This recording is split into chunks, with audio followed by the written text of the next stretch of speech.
Hi, this is Jeslen Mischelle, also known as Desiderata.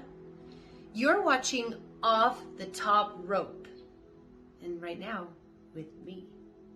Enjoy!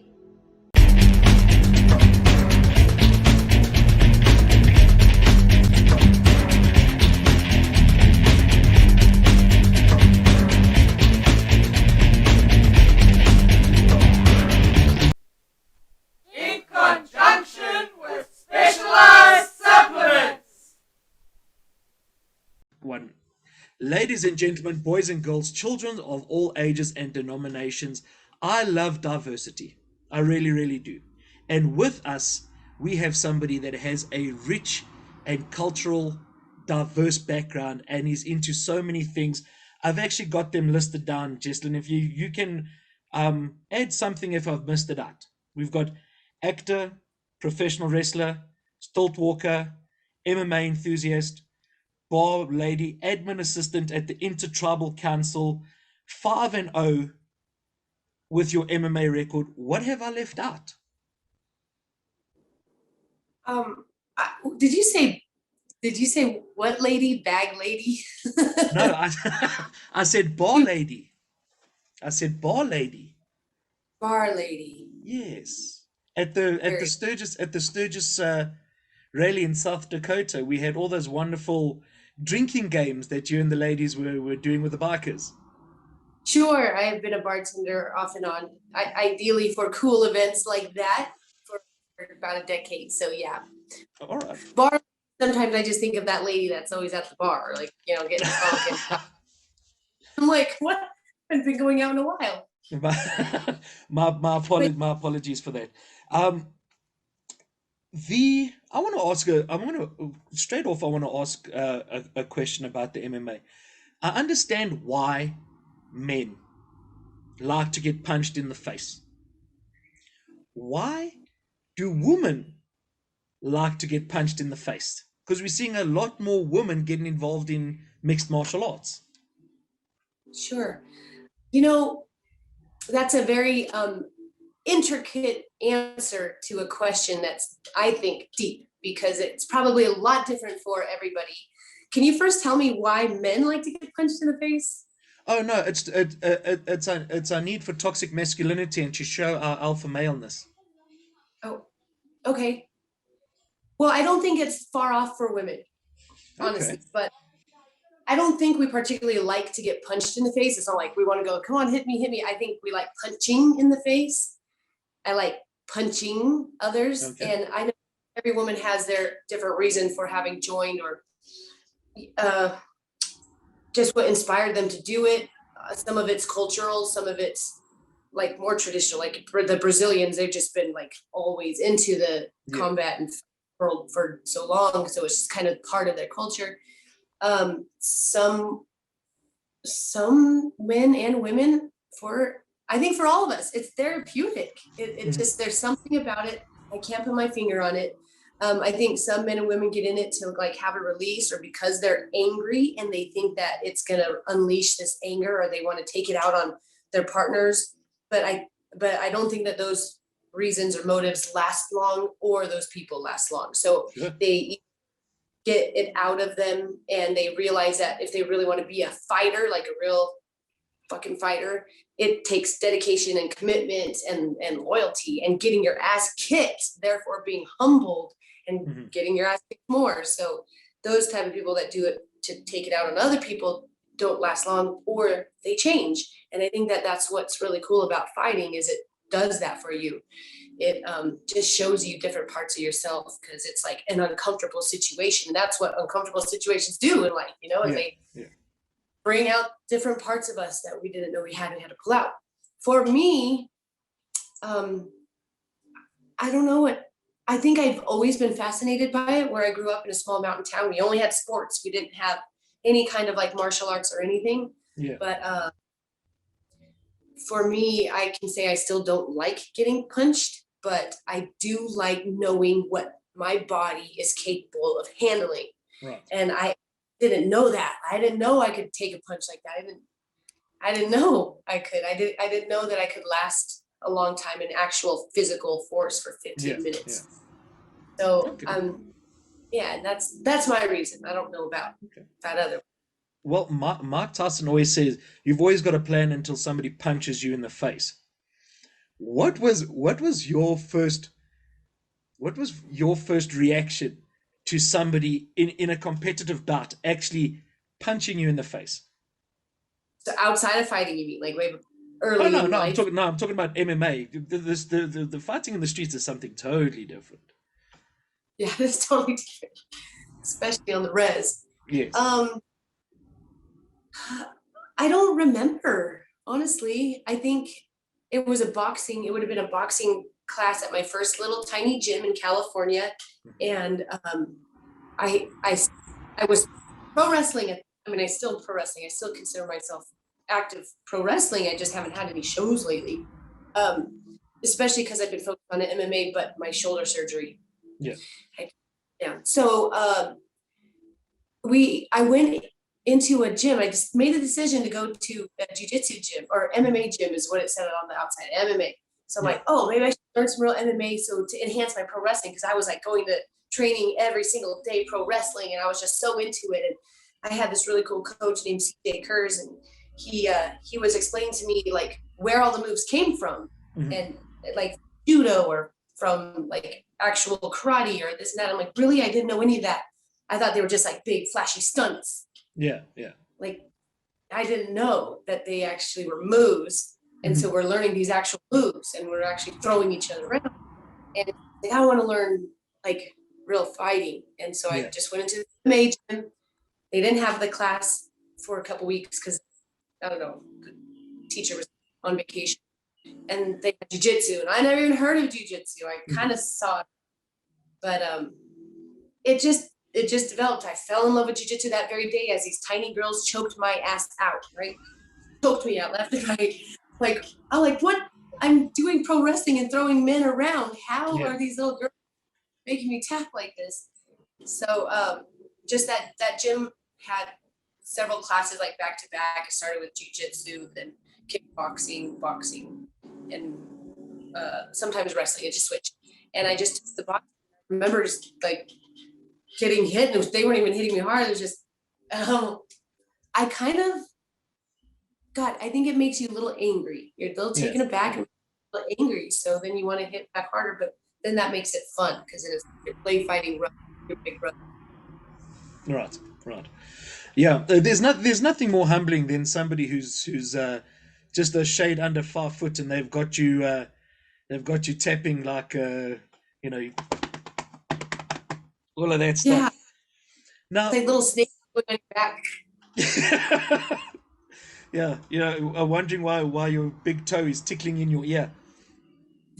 Yeah. The pro wrestling aspect we're going to touch on a little bit now. There's a lot of female competitors that are professional wrestlers that have tried their hand at MMA. I mean, Ronda Rousey comes to mind, Shayna Baszler comes to mind, but there seems to be a groundswell between ladies that are now in professional wrestling who have tried MMA and that have had more than a few bouts in MMA. And they're happy making the transition between the two. Do you feel that that's empowering for the women, that they can now that they can now join in multiple sports and be good at not only professional wrestling but MMA as well? I mean, empowering, sure, but I don't think that that's the point. I don't think that that's what's going to make it beneficial. I mean, anything that's going to empower an individual is helpful, but you don't want them to become drunk with power. But I do think that training actual fighting and getting punched more regularly by people trying to actually fight you makes it blends into pro wrestling more easily, in that you're not as nervous or scared or tender. Like there's, maybe pro wrestlers who might not have been athletic, men and women, might not have done too many sports, and so their bodies just aren't as resilient. And I think having that MMA training or even any kind of martial arts training makes it a little more prepared. Right. Yeah. Okay. So we've got the MMA side. The record is 5-0. Three decisions went the distance. One was a ground and pound. One was an armbar, I believe. Yeah, Do you my prefer first one. do you prefer stand up, or do you prefer getting somebody on the ground and just trying to tie them in knots? I'm a grappler for sure. I like being on the ground. That's where I'm safe at. Although I've been working a lot more on stand up. I've definitely leveled up, and I'm continuing to, like, my mind is focused on that. I feel comfortable enough on the ground that I can. But this last that girl, I wasn't prepared. That girl was a monster, and she just came at me with big, big, long 1-2s, and I just had to grab her. But I would think it's best to be well-rounded. Obviously, I do think it's easier for wrestlers and grapplers to get themselves decent at stand-up as opposed to Muay Thai and kickboxers getting themselves in that ground game. Yeah. I don't know why it's harder for them to go up and down as opposed to down and up. Okay. All right. I get They that. just don't like Mhm. people who stand up don't like being on the ground with people rubbing all over them, it seems. Well, that's the one advantage of being a professional wrestler or even an amateur wrestler. You got that you feel comfortable with that close contact because you always the person's not more than an arm's length away from you. Right. Whereas in boxing and Muay Thai, they're trying to keep distance between each other. Maybe that's it. Right. Or, maybe they're Yeah. soft. Who knows? Who knows? But Um, it is uncomfortable in for people to be close. And yeah. I think that with that, you should go to jujitsu so you can get breathing in each other's ears and sweating on each other's eyeballs. Ew. Helps everything. Oh, no, no. Oh, okay. Yeah, all right. Okay. Ew. Let's not get that. Let's get close, but not that close. Right. So, alongside all that the MMA stuff, you are also a member of the First Nations of the Americas. How important is it to keep your tradition going in the combat sports, not only in mixed martial arts, but in the professional wrestling as well? It's not. I would prefer to keep it separate. Okay. Yeah, I really didn't want to include that at all. I was a little nervous about exploiting. I didn't want that to be a gimmick because it's my life. It's real. But a couple of my good friends, they are tribal members. They said if anyone's going to represent it, it should be you. So I got with the faction, and we ran with it for a while, and it was a lot of fun. And it did take me back to remembering my culture, because that's kind of like, it's kind of hard to describe. I'm not a tribal member in that I don't live on a reservation and Sure. money or whatever. When California was way before the West was lost. In the history books, the West was won. Yeah. There was tribes here. There was tribes in California on the West Coast. Then in the 1400s, the Spaniards came. The Spanish took them all and slowly separated everyone and assimilated and made them build missions. And that's why there's all these missions along the coastline of California. And then that's where my ancestors ended up being. And then a lot of them said, fuck this, we're out. Can I say that for? Doesn't matter. It's out now. What's out now? I mean, they said, we're out. And so they kind of like disassociated. Some of them fled to Mexico. Some of them fled to New Mexico or that territory. Yeah. Just to get away from that. And then a lot of it was lost. I can see when we look at my family tree, it's all these indigenous names and it turns to Spanish names, and it just kind of fades off. Like the lines aren't filled because it went.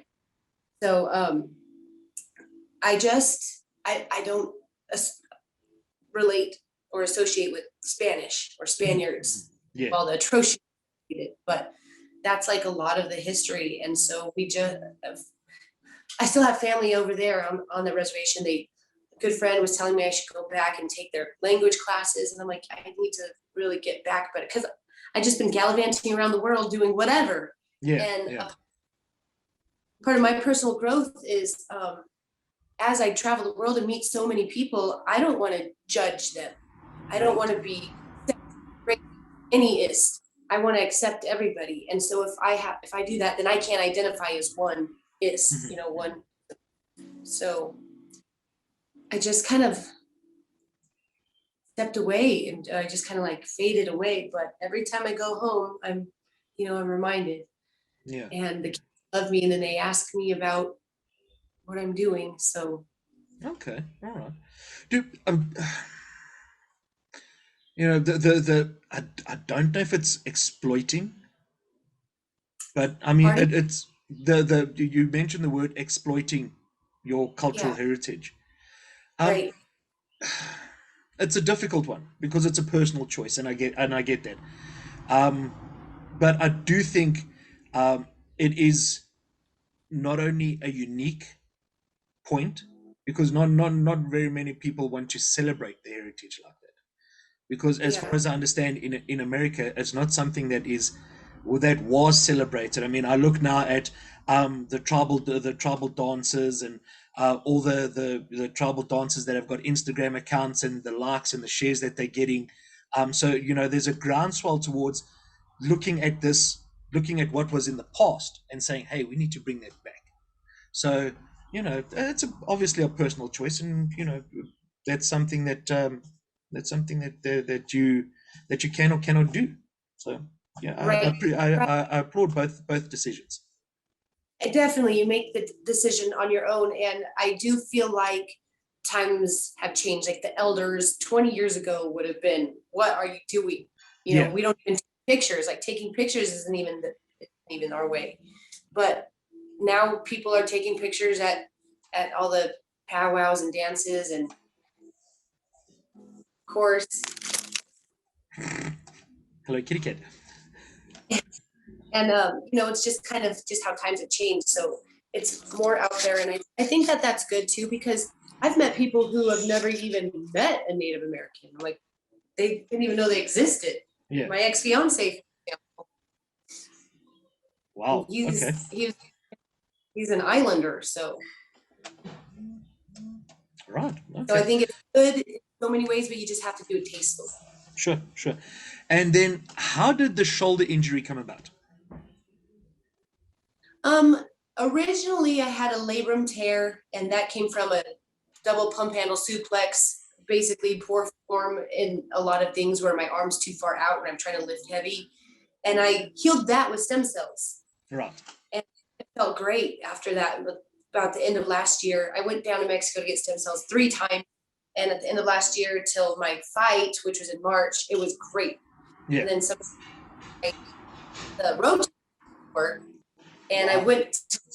Yeah, it was bad. And I went to go get stem cells. I raced down there to go get them, and he's like, "This is torn completely. Like you need surgery. There's no way." It's like the stem cells, unless you do nothing for like 2 years, it won't heal, because there's so much repair that if you keep using it, it'll just keep busting again Yeah. before Yeah. it's actually. Okay. So got surgery. Right. Is that the most serious injury that you've had over your combat career?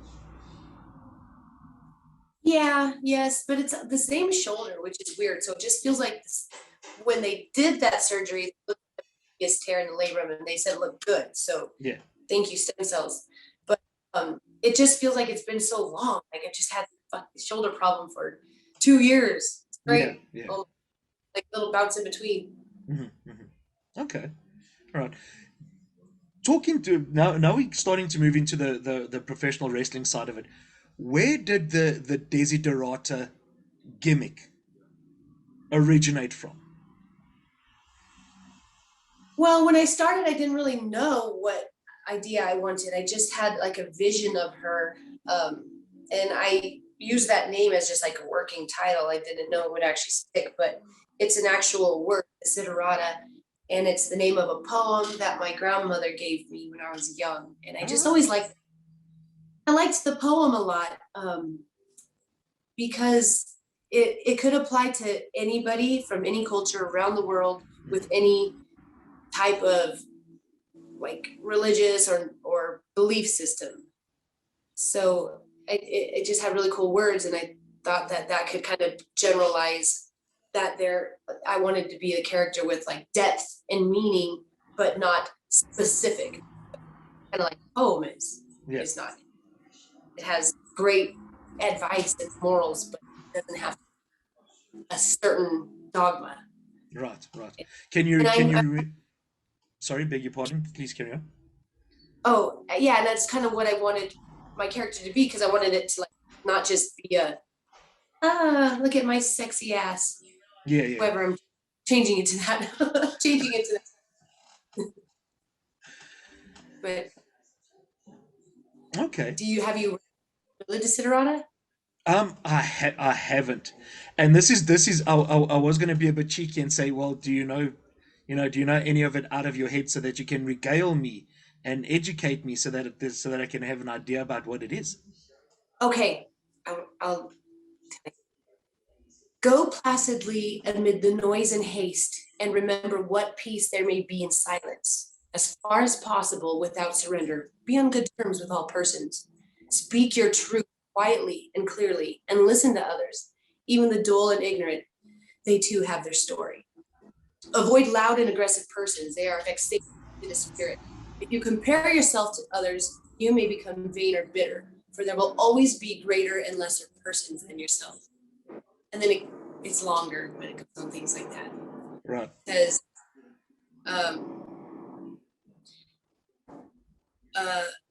take kindly the counsel of the years, gracefully surrendering things of youth, nurture strength and spirit to shield you in misfortune.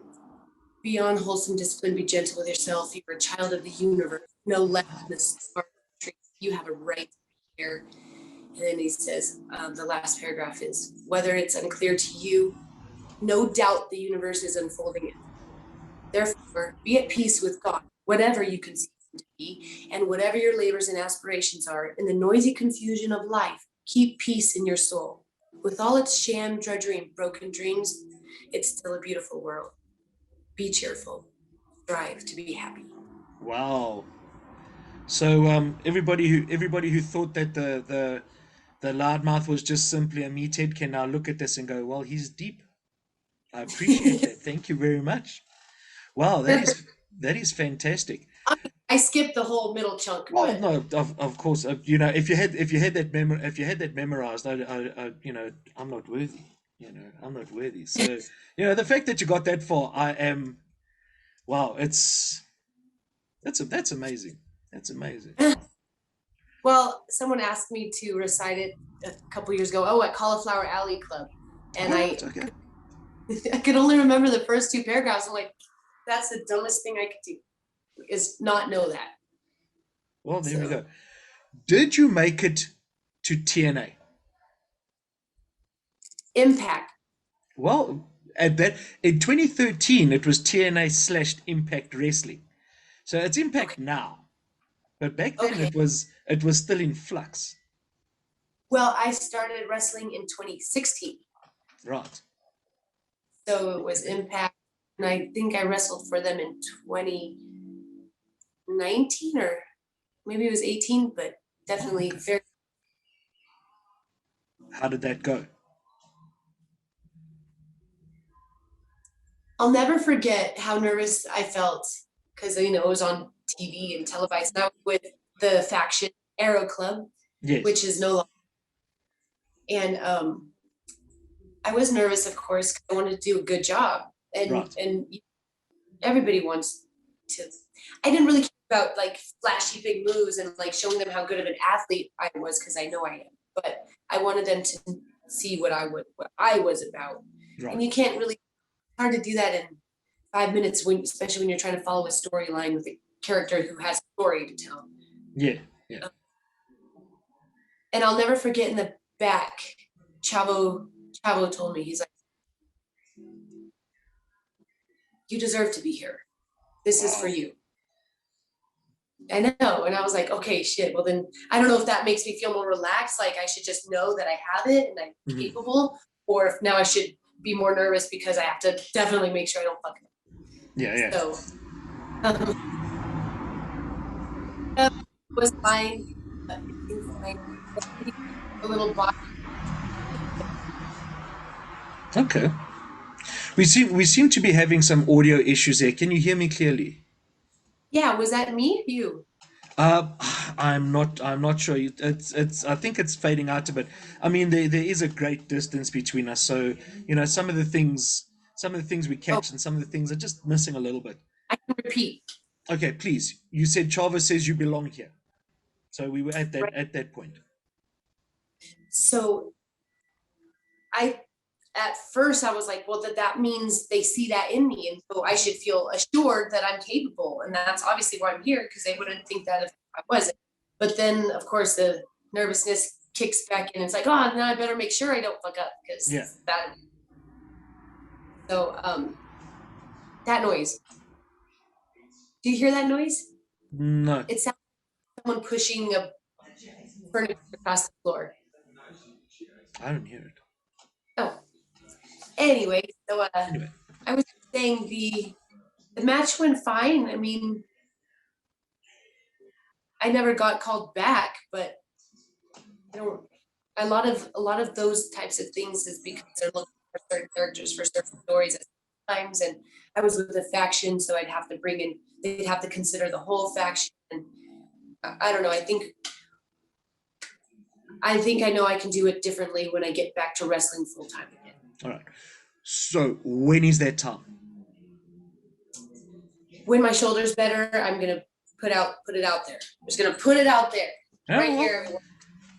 Well, here's the thing: there is such a great swell towards women's wrestling. Well, women's wrestling sounds a bit disingenuous, but with ladies performing at the highest level of professional wrestling at the moment, and there is more of a movement towards it. Now, that there itself, oh, cute little puppy. Now that there itself is a major advantage for you, because as far as I understand, you're a little bit taller than the other girls. You're more capable in terms of actually getting your skills in the ring. Do you feel that at this point in time is the best time for you to get in the ring and show everybody what you can do? Yeah, I mean, I don't know what it's going to be like in the future. Maybe a lot more girls, because even just since 2016, hundreds more female wrestlers have emerged. So I think now at least there's like, at least you're not wrestling the same chicks over and over, like the girls with it. Like they were in the early teens and they were just like same girls in the whole scene all the time. Right. Maybe under 30 girls. So I think it's a great time to be able to have that, but it's also not like the men have a lot more competition to stand out again.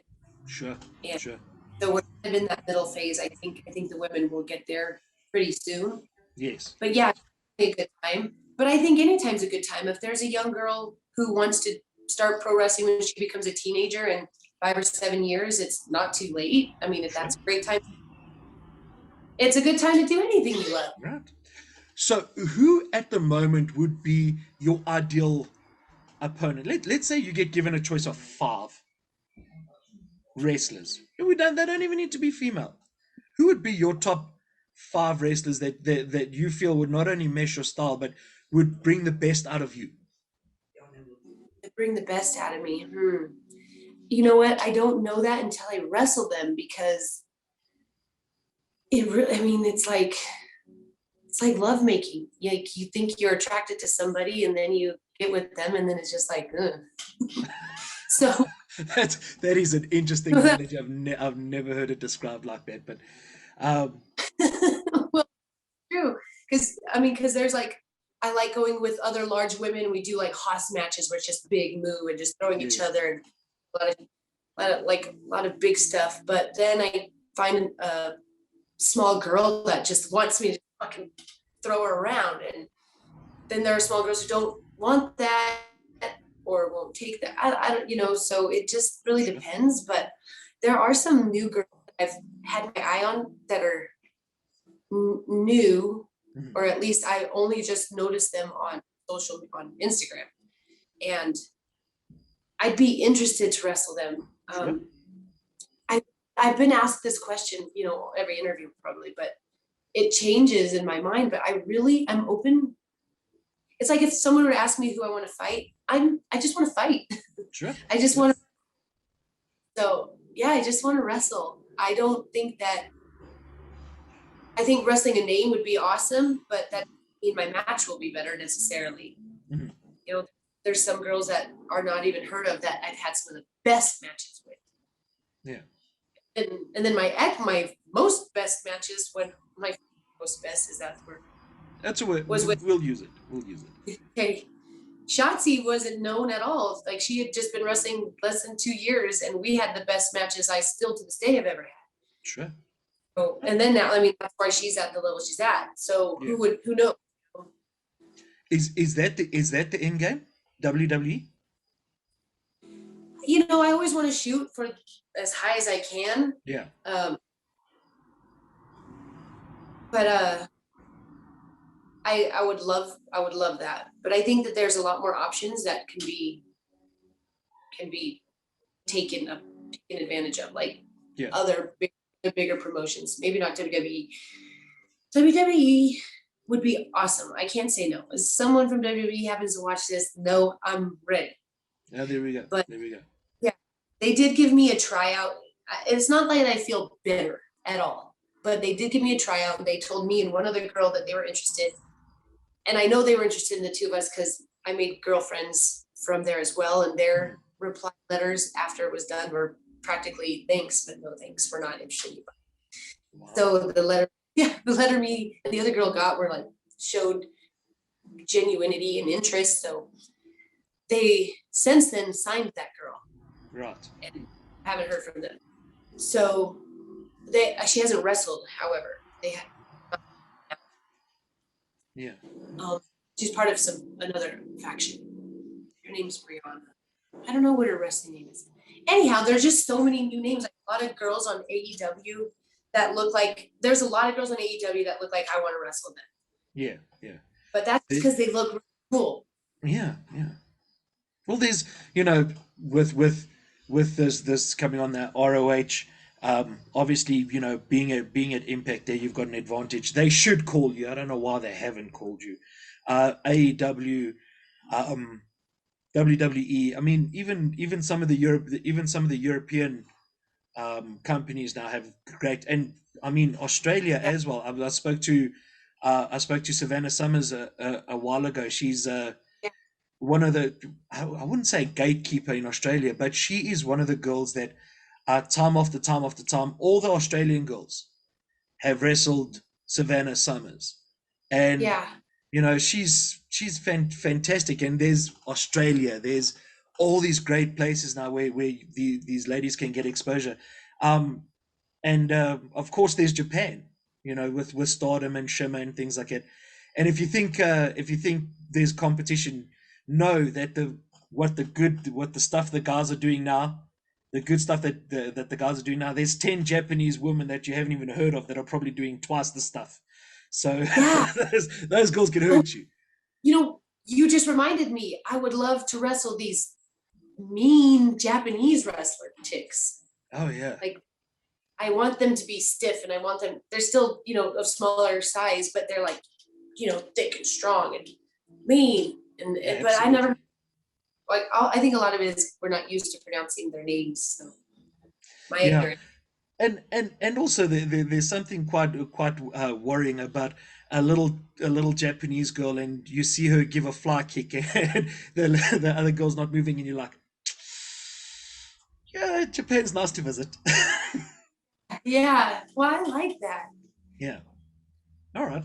So we are coming close to the end of the interview, and I'd like to thank you very much for the time that we've had. Yeah. Well, we're going to the first of many interviews, because there's a lot more things that we can discuss. But Okay. in terms of right now, what is the time frame for you to get back into the ring? I know this is a bad habit. I'm sorry. What is the time frame for you to get back into the squared circle?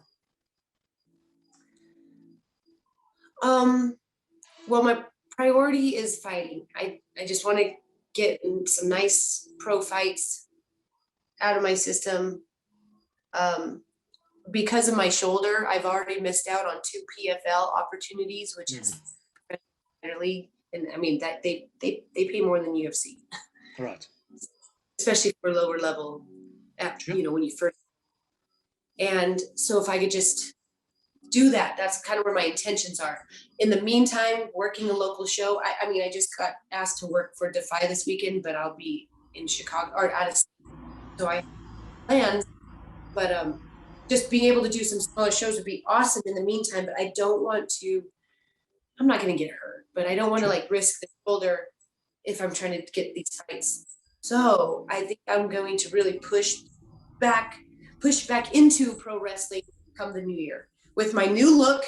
It's going to have a new look, and I'm going to actually be myself. It's not like I wasn't myself before, but I feel like I was holding back a lot. Right. Okay. Cool.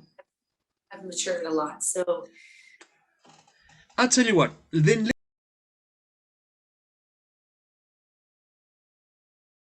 it was such good content as well. My goodness. We mentioned all the stuff. We are recording now, so all that stuff that we said before somebody, we won't mention names, idiot over here doesn't know how to press the record button. So 2022, this is when the big, so shall we say the second coming, the big reawakening, yes, is going to happen. Are you I like that. I was thinking re-emergence, but it is an awakening because a lot of things have like opened up for me in the last year. Right. Okay. Are you going to stick with the name? Yes, I think so. It's a unique name. It won't be Desi Dorada, it'll be Desiderata. Well, you know, culturally all over the world, people have different pronunciations of it, and I like your pronunciation better because obviously if I don't say I'd like your pronunciation better, you're going to punch me in the face, and I'm too ugly to be bruised. I'm too ugly to be bruised. I can't have that in my life. Want to be bruised? No, I don't want to be bruised. I'm too ugly to be bruised. I gotta carry around all this prettiness with me. I can't afford to have it bruised. That's the only reason why you don't get into fighting. Yeah, that and you know, no, it's that. This is my money. This is my money here. Don't mess with the money, you know. So before we carried on here, we were talking, and I didn't press record, and I apologize profusely for that. That one I'm going to have to get you're going to have to punch me in the face for that. We mentioned, I know. We mentioned countries that you weren't allowed to go into, and then in part 2, we're going to be mentioning the Canada story. We have to mention why. Well, you had asked me what countries I've worked in, and I said Australia. Yes. Germany, England, the UK. You mentioned the Philippines. Philippines, Puerto Rico, Mexico. And when I first started Canada, but it was kind of just a little run-in, but I saying that I'm not allowed in Canada, so I probably won't get to. Although a couple wrestlers want me to go work them in Canada, and I just can't unless I apply. I got to pay maybe $1,000 and apply for rehabilitation papers that say rehabilitated. That I am not a terrible person. I'm not going to ruin Canada purity. Well, it's already ruined. Canada's already ruined. There's so many South Africans in there. You might as well just, move to. You come to South Africa, you'll see all of Canada without the snow and the moose, and Canadian bacon, and decent beer. Wait, is Canadian bacon really from Canada? I should hope so. Otherwise, Canadian bacon is a really, really bad marketing ploy for Australian bacon. Oh, what's Australian bacon? I have no. I'm just saying, Canadian bacon, maple syrup and pork. I don't know. I've never been to Canada. Okay. Well, in France, they don't have French fries. Well, in Brazil, they don't have Brazilians. They just call it a wax. So They probably in just call it, Canada, they just call it bacon. yeah, So I that's don't true. know. We're gonna have to listen to this Canada. We're gonna have to get this Canada story. Oh, well, Not now. Not we'll now. survive. We'll wait for next time. Yes, because Everyone's there's going to be a part two, because we want to see, shall we call it the reemergence, the reawakening? What are we going to use? Reawakening? You said that, and I like it. I Yeah. was thinking, Well, pay me royalties and you can use it as much as you want. oh yes, because it is your word. Also, everything comes down to money. Yeah. Whoa, hold on a second. What is the most, I didn't ask this question. I want to ask this question now quickly. What is the most dangerous thing that you've done in a professional wrestling ring? Any deathmatch wrestling? Any going through tables or anything involving ladders or chairs or thumbtacks or scissors being glued to boards stuck up in the corner or anything like that? I don't think I don't consider anything I've done like dangerous. My fourth match, I went through a table. Um, Stu Young and I used a couple ladders and a few chairs. I had some kendo sticks in Washington, one of my most recent matches. We all hurt our finger. All of our fingers were fucked after that. I don't know. We just kept hitting each other with knuckles. Wow. Okay. But no thumbtacks, no barbed wire. Oh, I did a Juggalo event, Okay. and Maria, what's her last name? Oh my gosh, she's been wrestling for a while, long time. Marie Canellis. No, she's more extreme. Maria. Oh my gosh, We'll have to think about that. I'm not a that. Anyhow, she hit me on the head with a bottle and it bled. That was right before ICP played. Okay. Was it a gimmick bottle or was it an actual bottle? What's a gimmick? Ah. Wow. Did you empty the bottle before she smashed it over your head? Was it one It of was your it was empty. No, I mean, did you empty it before? Oh, well, I emptied some bottle before, but maybe not that one. All right, okay. Lots of blood and stitches and fun and games.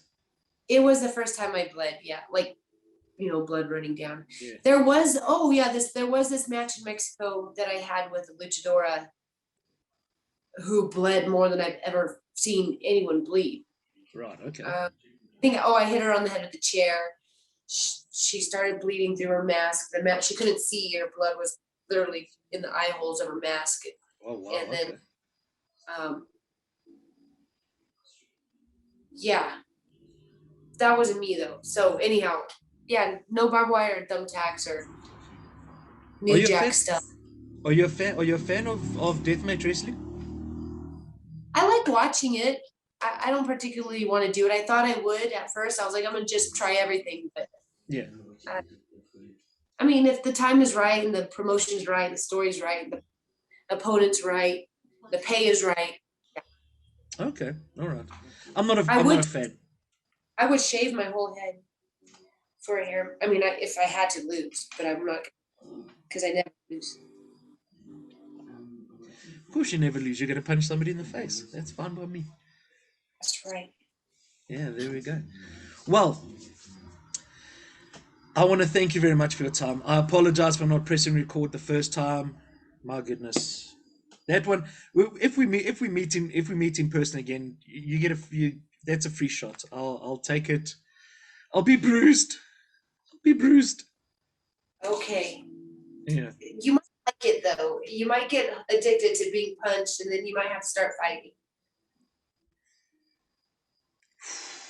That's a tough call. That's a tough Or call. you I don't know. have to come punch you every now and then. Be your personal punch. I'm okay. I'm okay with that. Don't worry. All right, Jeslen, it has been an absolute pleasure having you on Off the Top Rope. We look forward to the next part of it. I want to do it in the new year, so I will reach out to you, and it's what 8-10 weeks away. So we're looking at doing the big reveal, the reawakening, and man, it has been a pleasure having you on the show. We really do appreciate your time, and we wish you luck in your rehabilitation with your shoulder injury. Thank you. I enjoyed talking with you, and it went too fast, so we'll do it again. Absolutely.